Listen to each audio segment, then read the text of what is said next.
We wanted to start off with a sort of an informal conversation with Nigel Wilson. I'll read you his formal short biography. Nigel Wilson is Professor Emeritus of Civil and Environmental Engineering at the Massachusetts Institute of Technology, MIT.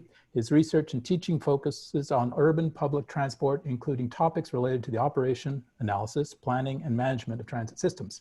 Professor Wilson directed major long-term collaborative research programs with urban public transport agencies, including Transport for London, MTR, Hong Kong, Chicago Transit Authority, and the MBTA in Boston.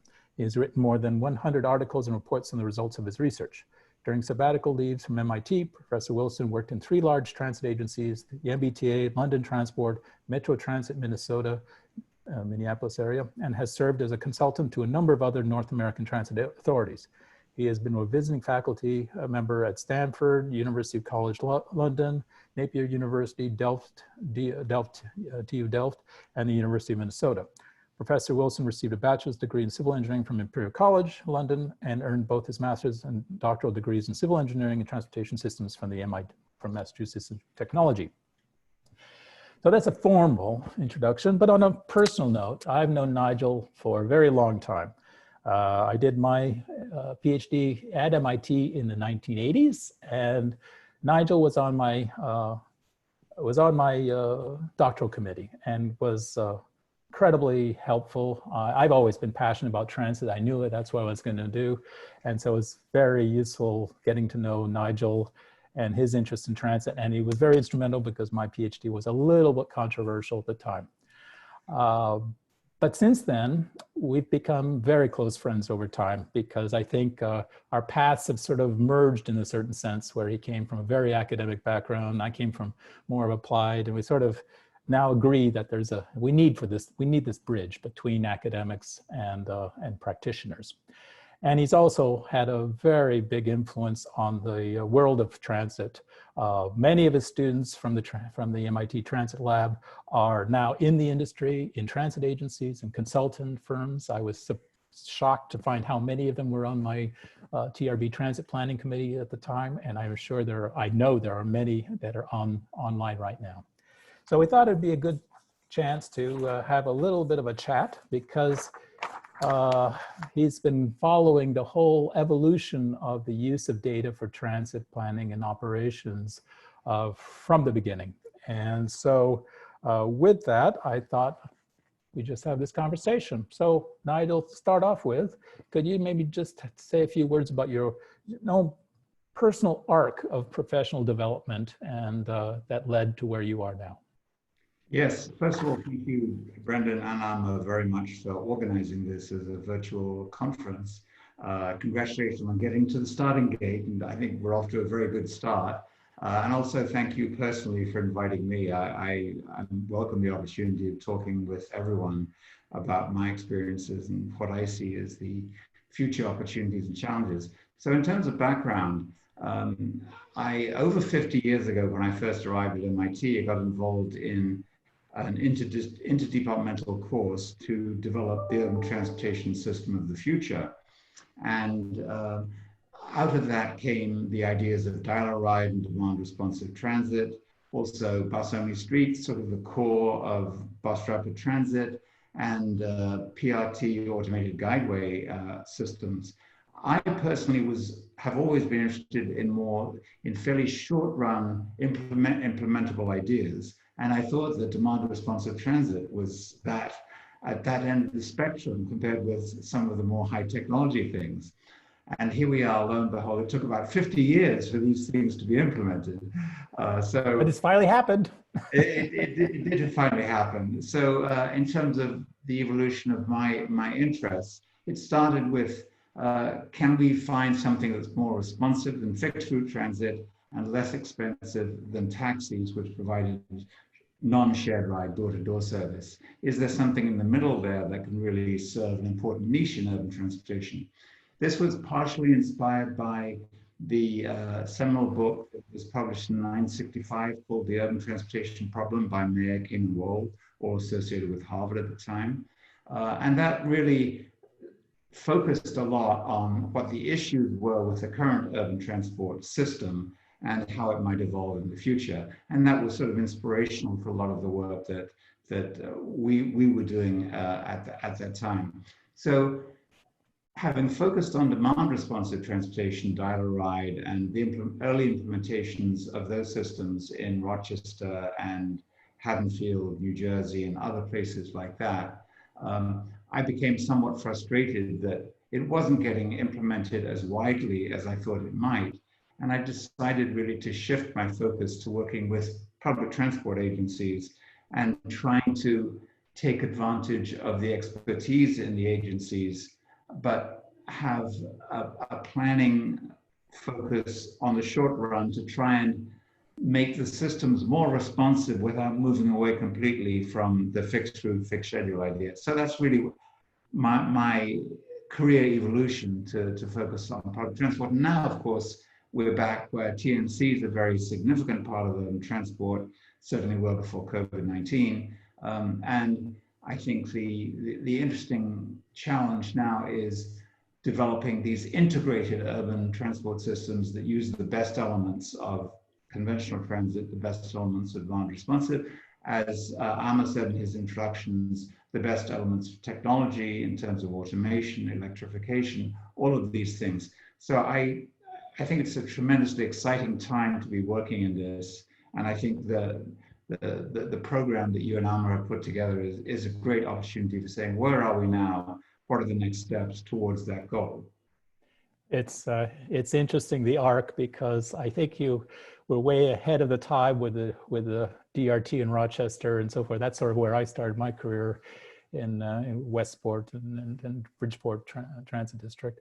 But you were trying to do this with TI-99 calculators and no data or punch cards. So it may have been a little premature to try to really develop algorithms that could do real-time assignments. And they're also, as I think we've discussed many times, it's not just the algorithms and the technology, the operations, the business models, the governance models, we're still facing that in spades with all the efforts to try to bring in TNCs and microtransit with transit. Yeah. Different cultures, they have different objectives. It's not that easy, but we're making a lot of progress. Right. But that's, okay, but then going back to the beginning, why public transport? Just serendipity, or was there something specific that attracted you? Yes, as you know, I grew up in the UK. I use public transport every day. And so I was, from the very beginning, sort of intrigued by the potential of public transport, and yet somewhat frustrated that it didn't seem to be as responsive as it might be to the needs of the passengers, the riding public. And so short of shifting completely to a demand responsive type of organization, how could you make this system more responsive than it seemed to have been? We've all heard stories of public transport bus networks which don't seem to have changed in their elements for decades or half centuries. And why is that? And that's what got me focused on the short range public transport planning activities. And as automated data became more available, as Amma mentioned, through APCs and AFCs and AVL systems, it seemed there was a lot of potential there for making better use of this data, as you say, along with organizational innovation, institutional reform, to transform the industry from the inside. And I think that's why personally I became interested in public transport and how it sort of linked with my sort of external view of taxis versus public transport, and say, well, maybe working with the transit industry more closely, we can get some significant advances. Yeah, another similarity, because I grew up as an adolescent in France, and exactly for that, that's what got me passionate about transit. And then when I came back to the US at the time for university, the difference in quality of systems was shocking, and I just knew it. I've seen that it could be better, and there was much that could be done. But I do, the whole focus of data, I want to point out something interesting. All academics want data, but they want data to do the research and primarily to publish in journals that nobody else has access to except for other academics. Yes. I've always been admiring you because the data that you wanted was actually to be used to develop applications that would improve the efficiency or effectiveness of transit systems, which is a different mindset of why you want the data. Right. Again, personally, I've always been interested in seeing how the work that the group that I've been associated with can influence practice. And so I've always been fairly pragmatic and practically oriented, a bit of an outlier in terms of many research university academic careers. And so that's always been sort of personal motivation for me. And I think in terms of seeing what happened, the early activities in application of automated data collection systems, for instance, at OC Transpo in 40 years ago, when they had APCs, they had AVL systems, and were really beginning to use them productively within OC Transpo to improve the system and monitor the system. To me, that was really inspirational, and I would point to the early experiences of OC Transpo as really formative for me in terms of this is an area where you really can get things done and implemented. So that was very exciting. Yes, the OC at the time, I was part of the team with Peter Firth on TCRP 113, which is one of the seminal works in this area. Right. And I wrote the write-ups, which are still on the web doc for TCRP for OC. STM Montreal and Portland TriMet were all leaders at the time. And likewise, it was amazing what you could see, but frustrating to see how far ahead some systems were versus the bulk of the industry that just wasn't there yet. And we'll come back to that. And we'll also maybe come back, the whole issue of the challenge for an academic to do applied research is a whole nother topic we'll explore in plenary 8. Right. Okay, so you've worked with the Transit Lab, you developed this model, and I know tomorrow in the Spotlight, Genoa is going to be talking about the process that MIT and Northeastern are pursuing with this working collaborative approach. But in doing this, in pursuing this collaboration with some of the leaders in the world like Transport for London and MTR in Hong Kong, what are some of the organizational technical features that make them stand out? Why are they leaders in using data? Why have they been leaders in using data? Yeah.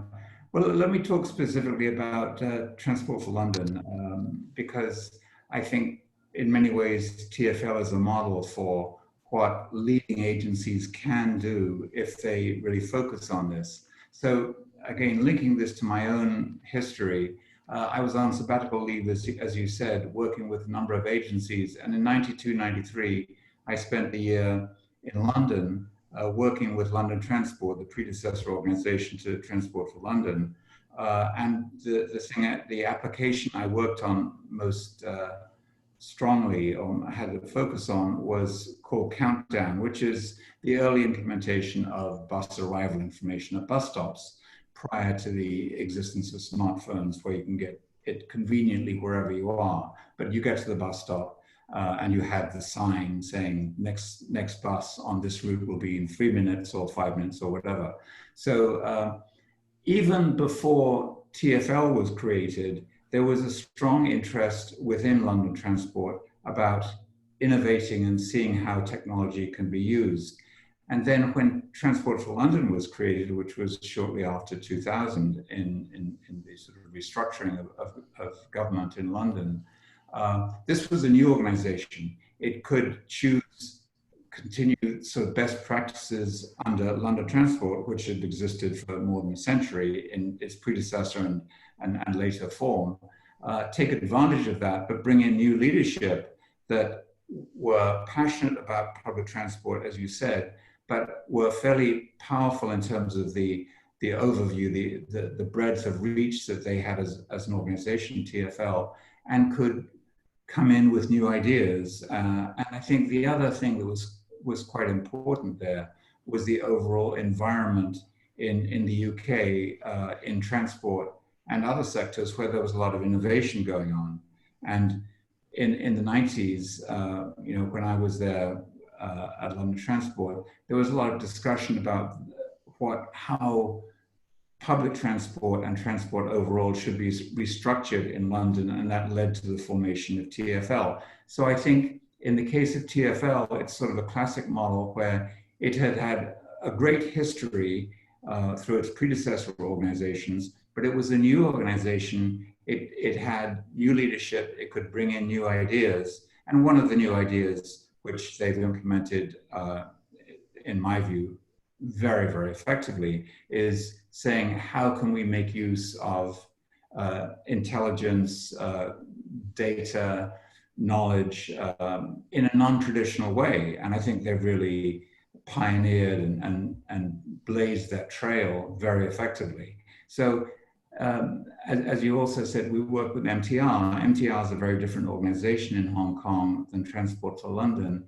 It's principally a heavy rail operator, a first-rate heavy rail operator, though. And so it has a focus on technical operations and technology and engineering, as opposed to the broader overview and oversight responsibility that Transport for London has. But again, both of these organizations have had a tradition of attracting very high quality individuals. So you have very high quality staff, and they're both relatively new organizations with a willingness to innovate and try different things. So they combine the experience of years of operation in predecessor organizations with sort of a fresh mindset coming into the industry and a love of public transport, passion for public transport. And I think that's really, these are key ingredients for success. It's interesting, those two in particular, because they also were leaders in developing smart card technology. Right. And beyond just, MTR already had stored value mag cards before it went to smart cards, so the transition wasn't that difficult. But then they used it because of the culture and things you just mentioned. Transport for London, I remember going in the 90s, they had already, it takes a long time to put in place a smart card system. They had started in 93 already, and it took 10 years to get it operating. But then, and they had trouble at the beginning. But both of them understand that the systems, whether the ITS, the AVL systems or the APC systems or the smart card systems, in most agencies, they're chosen for, an AVL is chosen for its operations control and security function, and smart cards for just revenue control. But both of them realized that the data itself was a whole world of analytics that they could exploit. And the same thing I saw in Canada with the transit systems that developed APCs early on, and some in the US like TriMet and so forth. It wasn't just, in the US, a lot of it's just for filling in NTD reporting, as opposed to using it to actually provide understanding of the ridership and the operations, and use it as a tool for, like a business would, in terms of developing its marketing strategy and its delivery of service.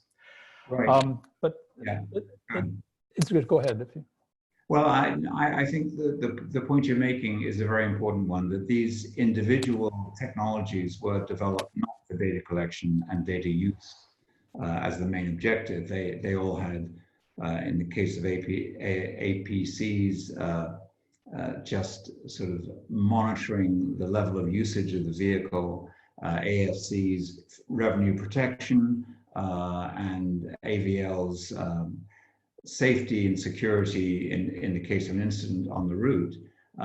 And so for all of those companies that developed those early technologies, the use of the data was not a primary goal. And I think the transition that's occurred over the last 20 years is that more and more companies and more agencies recognize that data is tremendously valuable in terms of improving the overall quality of the service and making it more efficient and more effective. And so I think that's a major transition that's occurred that leaves us in a much better place now than we were in the early days of these technology development efforts.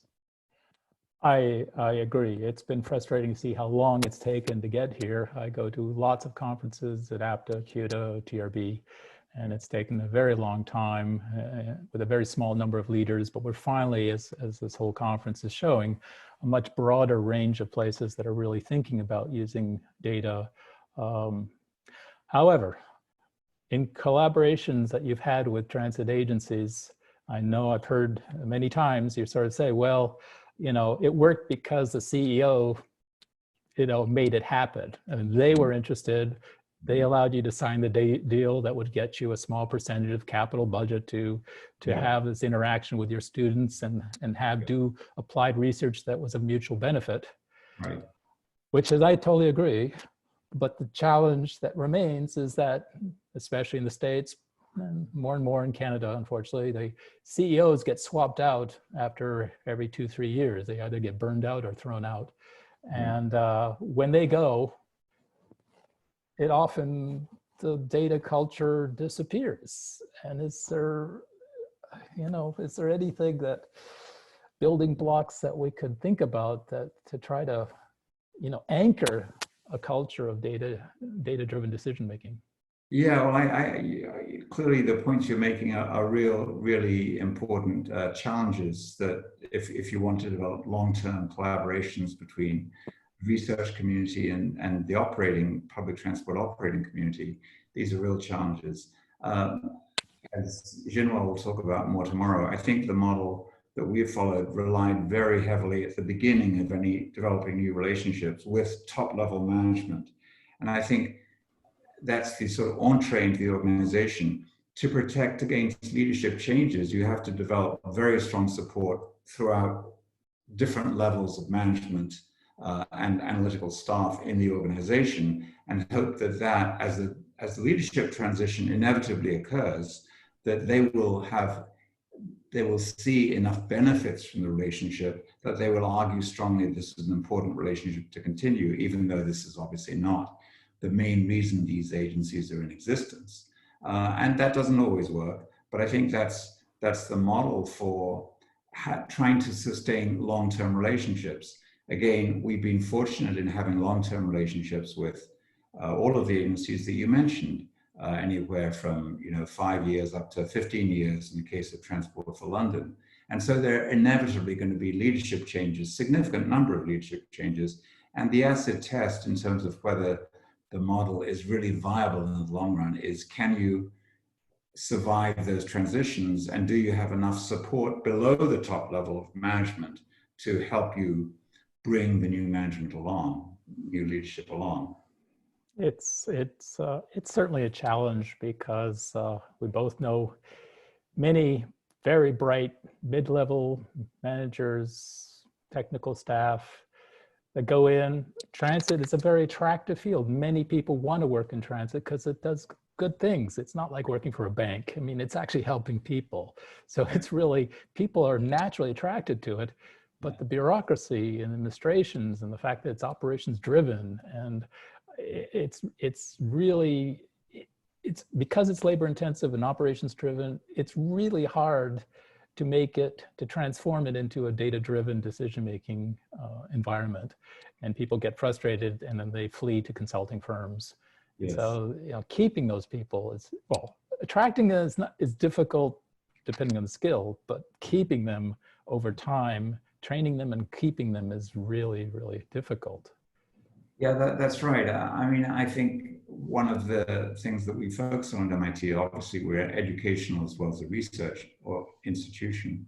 And so one of the points of entry to an agency that we'd like to develop a collaboration with is saying we're producing people who will be very well trained, very knowledgeable about your specific organization after they complete a master's degree or whatever it is.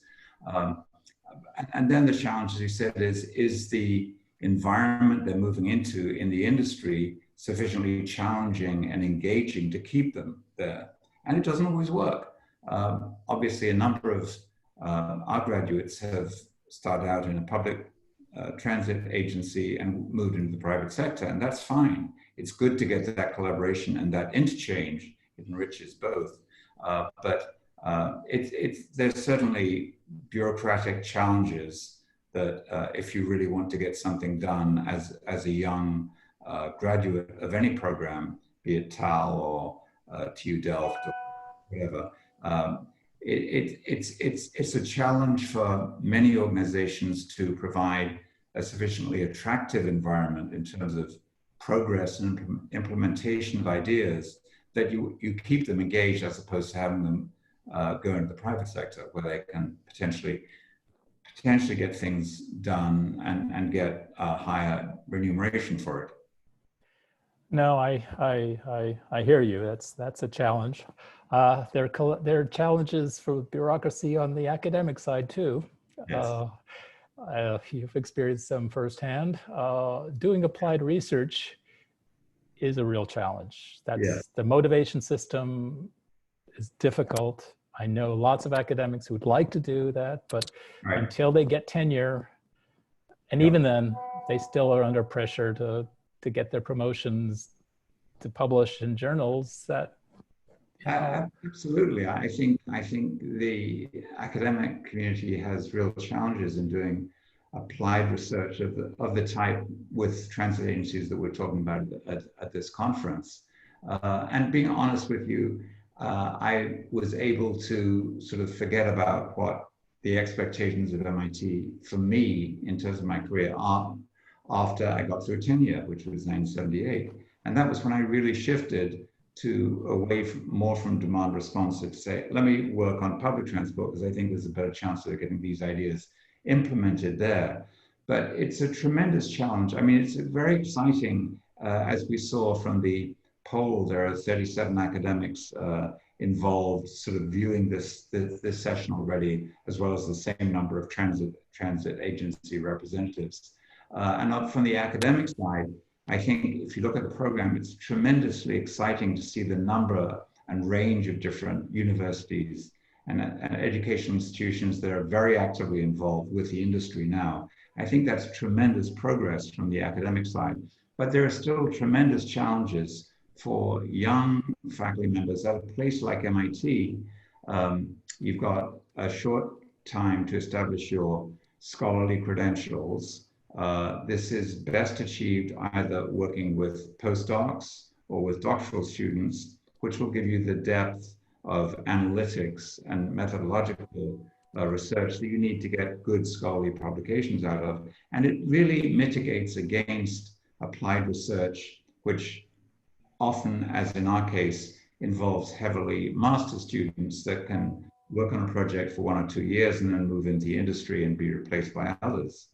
So I think there are tremendous challenges, and it's very exciting to me to see the number and range of universities that are involved in this type of collaborative research now with the industry.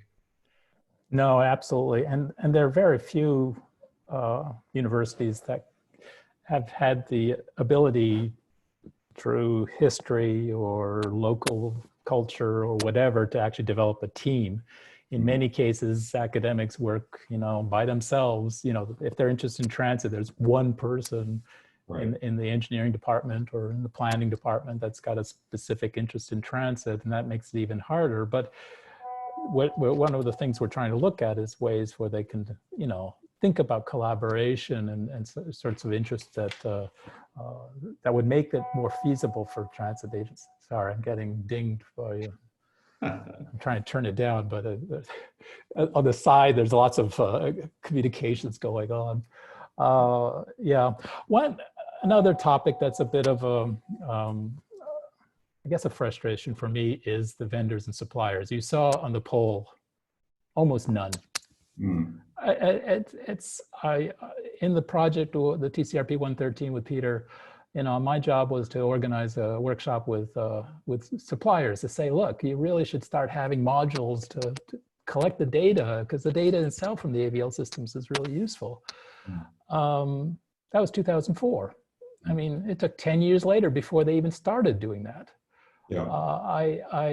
And they still show relatively little interest in doing this. It's starting to happen now in a bigger scale, but it's just, I find this quite surprising, and I don't know. I don't think you've had many interactions with suppliers, but I was just sort of curious on your take on that. No, we've had discussions, but no serious relationships with the suppliers. And part of that is a conscious decision on our part. We want to be viewed as um, working with the transit industry for the transit industry, not working with suppliers that could raise conflict of interest questions. But I think, again, go back to the TfL model. I think the model that they followed, which is a very good one, is developing in-house expertise, so they're not so reliant on the supplier industry. The way they restructured their AFC system, Oyster-based system, in the future ticketing project, as it was known during development, which led to the use of bank cards and mobile phones, in addition to Oyster card as fare media, was predicated on developing the in-house expertise to really understand what the hardware providers should be providing, and to really be in control of the data end of this. And I think that's it's a tough step for any operator, as almost all operators, who are challenged financially. How can you really justify doing that? But I think if you look at TfL's success, an important ingredient of that success was developing in-house expertise to be able to say, well, the hardware producers can do this, but we will take responsibility for doing much of the software development in-house, because we know exactly what we need and we know how to get that. It's a big lift for the agencies. No, and we'll talk about that in plenary 5 tomorrow. It's at least we're getting to the point. I mean, one of my frustrations that's sort of related to what I say is that, because transit agencies bought these systems not thinking about the data, they just basically signed away, suppliers would put in their boilerplate and they own the data. And it became a big shock when all the real-time apps came on about, 8-10 years ago. They didn't own the data, and they would have to pay license fees just to even use it to put into portals for the public. There was a TCRP legal digest on that that sort of showed the best practice in that area. At least I think by now, that is, I hope, standard practice, so that at least you've got the data, it's yours. Right. Getting staff, building that internal expertise, well, that's where we're at now. And, the leaders are hiring, data scientists when they can, or business analysts at the very least, that have some knowledge of both the technologies and the data from the technologies and the applications. But that's an issue about where do you find these people, the data scientists and business analysts. Your program was specifically aimed at, forming people that do that. But most transit agencies have a tough time figuring out where they find these people. Yes. And getting back to an earlier comment you made, we've been focused on a few leading agencies and having deep long-term relations, which enable us to work on research that's appropriate in an academic setting. And you've been looking at this gap between the leading agencies and the mass of the industry, not just in the US, but sort of worldwide. And I think that's a tremendous challenge. And the sorts of things that Alma was talking about that TAL would be doing in terms of trying to disseminate the results more broadly through training courses and other things. I think that's part of the solution, but it's, as you well know, it's very high. It's easy to recognize the problem. It's very hard to develop an effective solution for it. Yeah, no, I have this vision that, of 4 layers within the industry, with the top layer being the cutting edge, TFLs, MTRs, 3-5% of the total number of transit agencies.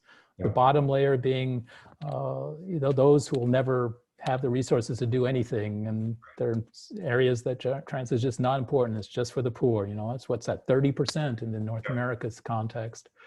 The second layer is the best practice. They actually, you know, you go there and you can see that they're doing best practice. Well, what is that? 10, 15% of the total number of transit systems. So you've got 50% that are just following standard operating procedures. If you want to improve the industry, do you work with the top ones? Well, for academics, for their purpose and their objectives, they have to. Right. But I've always thought we really would improve the industry if we can get the 50% to move into the best practice. And that's part of the objective in the symposium, to try to get the word out and try to move in that direction. Yeah, and again, I think you've done a tremendous job attracting so many industry participants to the conference. That's very important. We have a question that was about data quality assurance, cleaning up data. Do sort of a sense whether academics are more concerned about this or practitioners are. I think the comment that they thought academics were less concerned about it. I don't know. Do you have any? I mean, I know in developing the TFL and cleaning up to do the the OD matrices and so forth, you had to spend enormous amount of effort cleaning up data because the systems weren't designed to produce data in usable form. What's your thoughts about that? So I mean, I think data quality is a big issue with many of these systems, and unless you have embedded within the organization a very strong capability for screening, resolving issues with data, and making sure the data has integrity and is actually representative of what's happening in the system, then this is going to be an overwhelming problem. I think if you look at the evolution of academic research in transit over the period of time that I've been involved in this, you've seen a very significant movement towards saying, if the data doesn't represent what's actually happening, i.e. has integrity, and we've screened out and either eliminated or corrected errors in the data, we won't get anything that's implementable. So if you have a program that its very existence is based on the agency you're working with that's funding the research being able to use the results of the research, that sort of enforces data integrity. And it's important both for the agency and the researchers.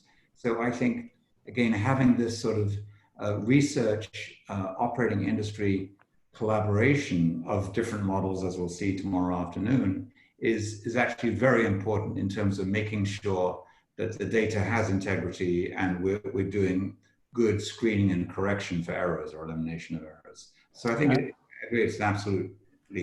And transit agencies, I think there are a couple presentations tomorrow morning and possibly Thursday morning, if I remember, on the data quality issue. I know for ages, I'd go to conferences and people were struggling with trying to get rid of negative counts at the end of loops, and where the bus laid over and stuff like this.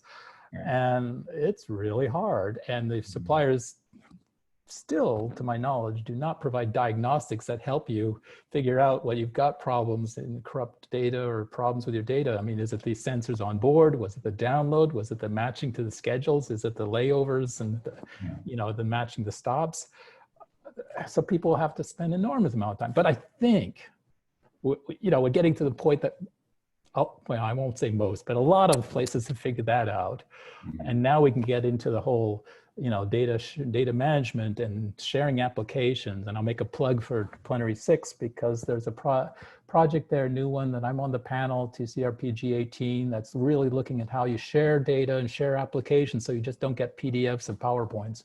And this was launched by John Levin of Metro Transit, and I've been supportive from the very get-go, and we've got this TCRP project going, and it's really trying to look at whether you can set up some sort of formal interfaces for structures so that people can start sharing data and applications much more easily. These are all still pretty big challenges. So. Willem, there are other questions out there. I think we're getting to the end. And no questions have been posted other than that one yet. Okay. Oh, we just got a new one. Oh. If you want to take a read. Okay, I'll try.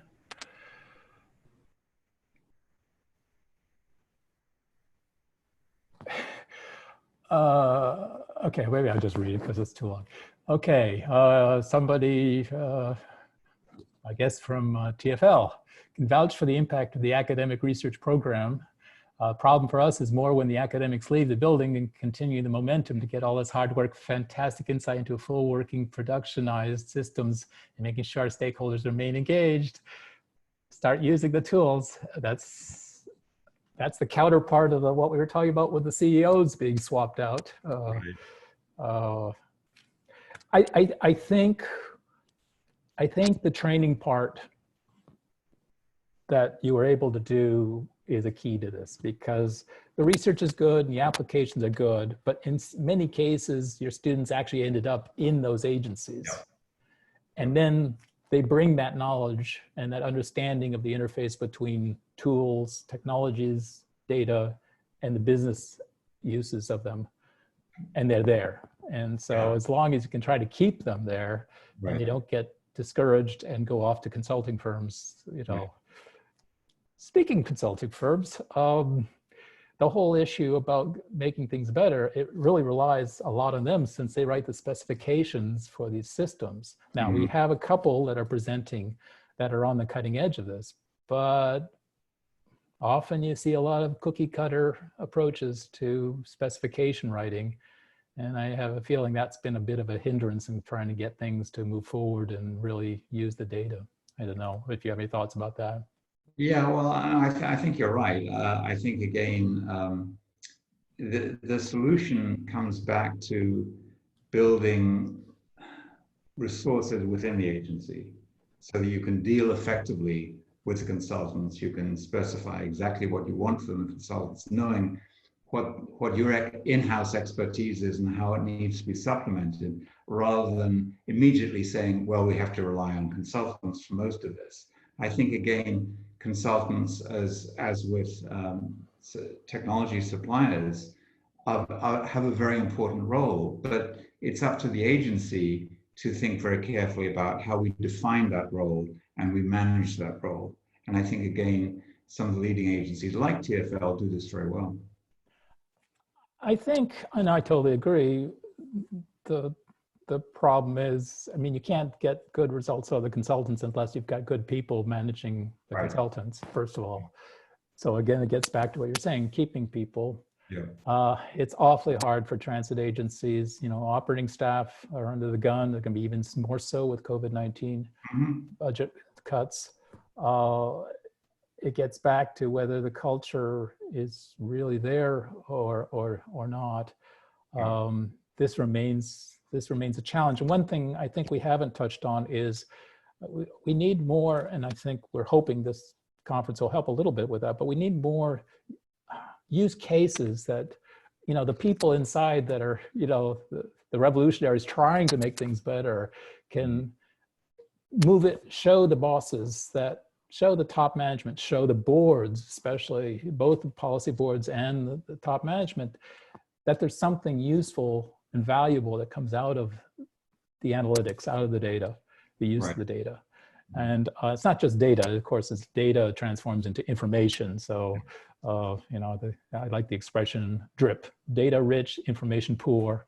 Lots of places are unfortunately like that. But I think we need to have more use cases. I'm starting to see it. I'm starting to see from vendors, from consultants, you know, I think we're slowly getting there, but we're gonna have to do a lot more because it's not inherently within the nature of policy board members and general management that are mostly fighting for funding and fighting the politics, both locally, state, federal, you know, they need to be convinced that and visualization is a really good tool. So hopefully that's going to move things in the right direction. I think you've spent a lot of time on visualization of some of the results. Yeah, I mean, I think, I know we're wrapping up here, but I think if you look at where things were 20 years ago or more, as you said, progress has been frustratingly slow, but there's been a lot of progress made in that time. And again, I'd like to sort of recognize TCRP as a major force in trying to get over this gap between research ideas and sort of innovation and broad adoption. I think TCRP has done a pretty good job overall in focusing on this and saying it's not just enough to do interesting research. We need to have synthesis documents. We need to really get out there and have good use cases, as you say. So I think there are a number of promising signs that things are moving in the right direction. They're never moving as rapidly as we would like, but still we're moving in the right direction. I think the program here is really highlighting the progress that has been made of late, which is great. I'll add not just TCRP, but since I'm with my Division A technical activities hat, I'll say the TRB committees themselves have played a very useful role for the transit agencies that have the ability to participate in TRB. But I agree. I'm much more optimistic. I'm happy with the way the symposium is shaping up. I think the curve has been, flat, very slow, and we're now really dipping. It's really neat to see, some of the transit agencies sending 4 or 5 people to the symposium to really to come to Toronto virtually to experience all this. So with that, I'd like to thank you, Nigel. It's been wonderful having this conversation.